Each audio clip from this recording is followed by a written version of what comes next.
जितने भी जुड़े हुए लोग हैं बैठ जाओ कि तुम लोग ढेला वाला चलाएगा।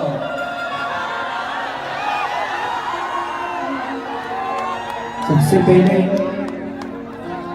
आज से 2 दिन पहले कार्यक्रम हुआ था बलिया में, उसमें किसी ने अपने स्टार के ऊपर ही ढेला चला दिया है।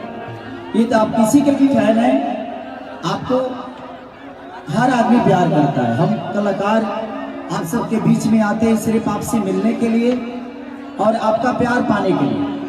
अगर हम पैसे के लिए आते तो हम सिनेमा करके भी पैसे कमा ही लेते हैं, गाना गा के भी पैसे कमा लेते हैं। लेकिन अगर कोई भी कलाकार आपके बीच में आता है आपसे मिलने के लिए, आपका प्यार और लाइक आप सबका मोहब्बत लेने के लिए, तो प्लीज आप सबका दायित्व बनता है कि आप उस कलाकार को अपना आशीर्वाद और प्यार दीजिए।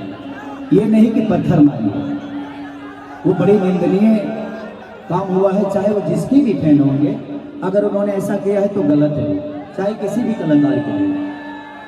तो हमेशा आप ध्यान रखिए कि अगर आपके भाषा का कोई भी कलाकार आपके बीच में आ रहा है तो उसका सम्मान करना आपका सम्मान है।